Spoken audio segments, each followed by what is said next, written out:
Hello friends, तो मैंने पोल के माध्यम से पता लगाया कि आपको कौन से सब्जेक्ट की वीडियो चाहिए। तो आपने चूज़ किया पॉलिटिकल साइंस। तो आज हम उसी डिमांड पर लेके आए हैं पॉलिटिकल साइंस का पहला चैप्टर। तो शुरू करते हैं पॉलिटिकल साइंस का पहला चैप्टर। चैप्टर का नाम है संविधान क्यों और कैसे। सबसे पहले हम जानेंगे कि संविधान कहते किसे हैं। तो आइए देखते हैं कि संविधान कहते किसे हैं।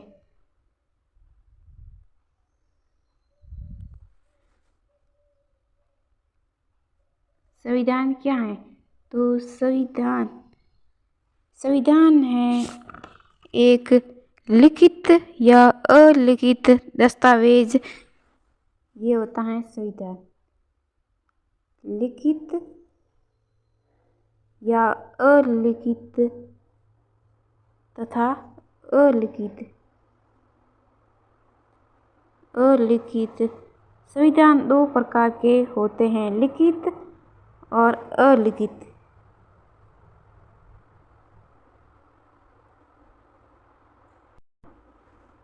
तो संविधान के बारे में हम एक बात देखते हैं। फिर संविधान क्या है? संविधान एक लिखित या अलिखित दस्तावेज या दस्तावेजों का पुंज है जिसमें राज्य संबंधी प्रावधान ये बताते हैं कि राज्य का गठन कैसे होगा और वो किन सिद्धांतों का पालन करेगा।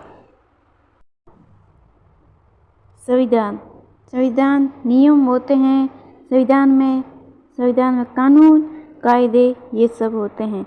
संविधान कैसे होता है? तो संविधान में क्या होता है? संविधान में नियम होते हैं जिसका पालन कौन करता है? हमारे देशवासी करते हैं। और वो नियम ऐसे नियम बनाए गए हैं जिससे किसी को हानि ना हो और सबके हित में हो। उस नियम का पालन सभी करते हैं, करने के लिए सहमत होते हैं। और वो नियम अगला है कानून। तो जो कानून कायदे सब बने हुए हैं उसमें भी यही है, नियम के अनुसार जैसे नियम बनाए गए हैं उनका पालन लोग करते हैं। और उसी प्रकार ये कानून कायदे भी हैं। जैसे ये एक स्कूल है तो स्कूल में जो कानून नियम स्कूल में जो नियम है उसका हम सभी पालन करते हैं और उस नियम का हमें पालन करना ही होता है। तो इसी प्रकार हमारे संविधान में भी है। तो हम NCERT अब करते हैं शुरू। ये पुस्तक संविधान की कार्यप्रणाली पर लिखी गई है। ये पुस्तक संविधान की कार्यप्रणाली पर लिखी गई है। तो हम इस पैराग्राफ को सबसे पहले समझेंगे। आगे के अध्यायों में आप संविधान की कार्यप्रणाली के विभिन्न पहलू के बारे में पढ़ेंगे। हमारे देश के सरकार की विभिन्न संस्थाओं और उनके आपसी संबंधों के बारे में आपको ज्ञान होगा। लेकिन इसके पहले कि आप चुनाव, सरकार, राष्ट्रपति और प्रधानमंत्री के बारे में पढ़ें, ये समझना जरूरी है कि सरकार के पूरे ढांचे और सरकार की संस्थाओं को नियंत्रित करने वाले सिद्धांतों की उत्पत्ति भारत के संविधान से हुई है। तो इसमें क्या दिया गया है कि लेकिन यहाँ इम्पोर्टेंट लाइन है, इसको हमें समझना पड़ेगा। लेकिन इसके पहले कि आप चुनाव, सरकार, राष्ट्रपति और प्रधानमंत्री के बारे में पढ़ेंगे, ये समझना जरूरी है। क्या समझना जरूरी है? कि सरकार के पूरे ढांचे और सरकार की संस्थाओं का नियंत्रण करने वाले सिद्धांतों की उत्पत्ति कहाँ से हुई है? भारत के संविधान से हुई है। आगे देखते हैं। इस अध्याय के अध्ययन से आप निम्न बातों का ज्ञान होगा आपको। पहला, संविधान किसे कहते हैं। दूसरा, संविधान समाज को क्या देता है। तीसरा, संविधान समाज में शक्ति का बंटवारा कैसे करता है। और चौथा है, भारत का संविधान कैसे बनाया गया है। तो ये सब हम आज पढ़ेंगे। हमें संविधान की क्या आवश्यकता है, संविधान क्या है, इसके क्या कार्य हैं, समाज के लिए उसकी क्या भूमिका है, हमारे दैनिक जीवन से संविधान का क्या संबंध है। इस प्रश्नों के उत्तर उतने कठिन नहीं हैं जितना आप समझते हैं। तो आइए इनके बारे में हम देखते हैं।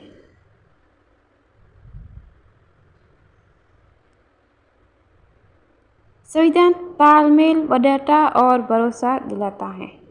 कल्पना करें कि हमें क्या कल्पना करनी है। कल्पना करें कि आप एक बड़े समूह के सदस्य हैं। तो हम सबसे पहले क्या करते हैं, कल्पना करते हैं कि ये एक बड़ा मंत्रिमंडल, यहाँ पर सारे लोग बैठे हैं और आप एक बड़े समूह के सदस्य हैं। ये सदस्यों का समूह है और आप यहाँ बैठे हैं, आप सदस्य हैं, बड़े समूह के सदस्य। ये कल्पना करें कि उस समूह की कुछ विशेषताएं हैं। यहाँ पर समूह बने हैं, वहाँ पर कुछ विशेषताएं हैं। क्या विशेषताएं हैं। मसलन उस समूह के सदस्य एक दूसरे से अनेक तरह से भिन्न हैं। जैसे यहाँ पर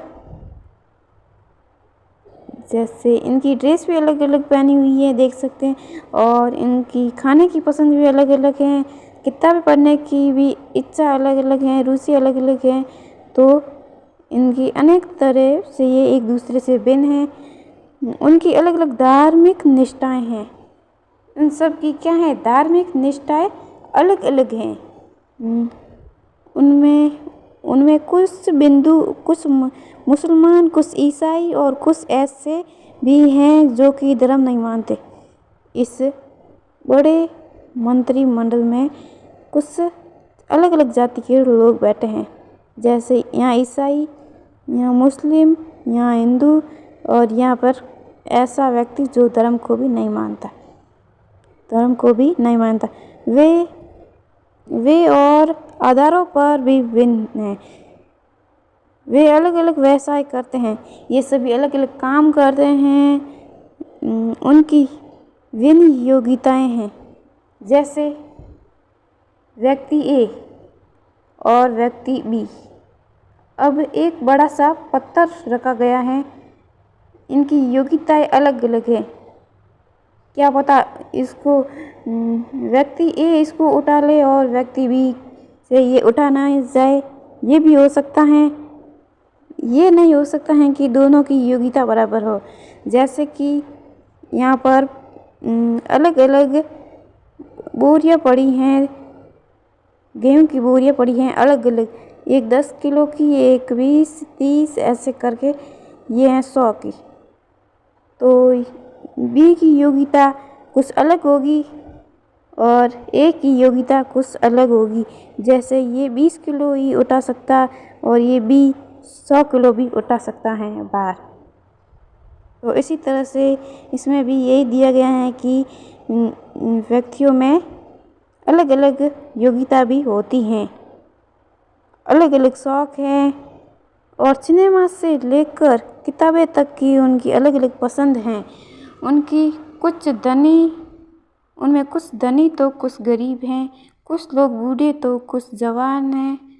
कल्पना करें कि ऐसे समूह के सदस्य में जीवन की विभिन्न पहलुओं को लेकर विवाद हैं। जैसे किसी व्यक्ति को कितनी संपत्ति रखने की इजाज़त होनी चाहिए, क्या सभी बच्चों को स्कूल भेजना अनिवार्य है या माता पिता को इसका निर्णय लेने देना चाहिए। और आगे हैं, इस समूह इस समूह को अपनी सुरक्षा के लिए कितना खर्चा करना चाहिए, या इसकी जगह उसे बहुत सारे पार्क बनवाने चाहिए। क्या इस समूह को अपने ही कुछ सदस्य के विरुद्ध भेदभाव करने देना चाहिए। भिन्न लोग इनमें से प्रत्येक प्रश्न का अलग अलग उत्तर देंगे, लेकिन अपनी भिन्नताओं के बावजूद भी इस समूह को एक साथ रहना है। तो ये क्या है, ये संविधान है। एक साथ रहना अनिवार्य है। सदस्य अनेक रूपों में एक दूसरे पर आश्रित हैं, उन्हें एक दूसरे का सहयोग की जरूरत है। इस समूह को शांतिपूर्वक एक साथ रहने के लिए क्या चाहिए, लेकिन इस समूह के लोग एक साथ रह सकते हैं यदि वे बुनियादी नियमों के बारे में सहमत हो जाएं। इस समूह को ऐसे नियम क्यों चाहिए? कल्पना करें कि ऐसे बुनियादी नियमों का अभाव में क्या होगा। प्रत्येक सदस्य अपने को असुरक्षित महसूस करेगा,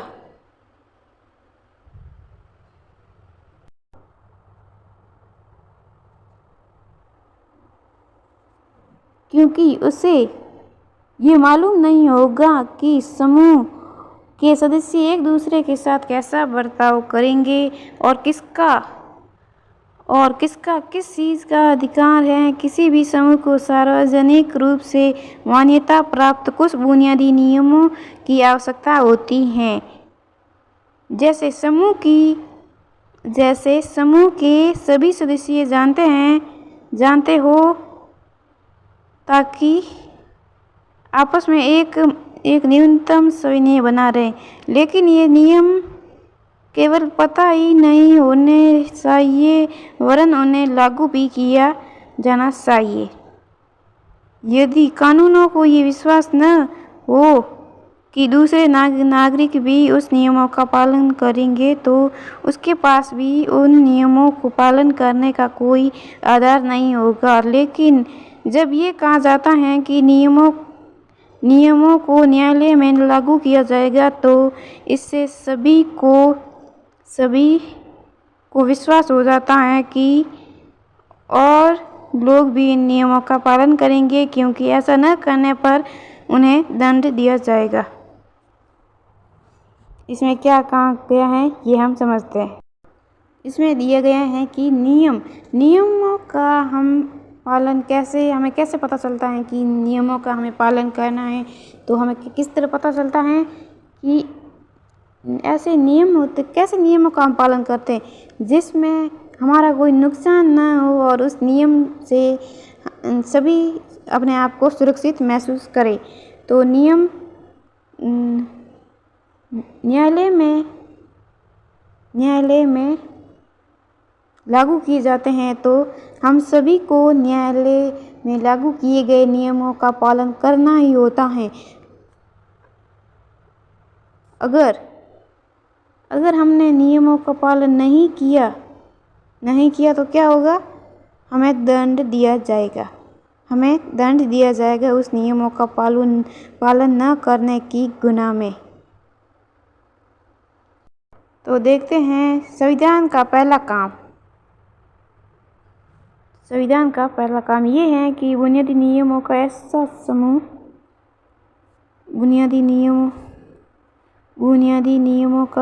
समूह उपलब्ध कराए जिससे समाज के सदस्य एक न्यूनतम समन्वय और विश्वास बना रहे। तो पहला काम ये बहुत ही इम्पोर्टेंट है, अपनी कॉपी में लिखकर इसको याद भी कर दीजिएगा कि संविधान का पहला काम क्या है। तो संविधान का पहला काम है कि बुनियादी नियमों का एक ऐसा समूह, बुनियादी नियम। तो ऐसे बुनियादी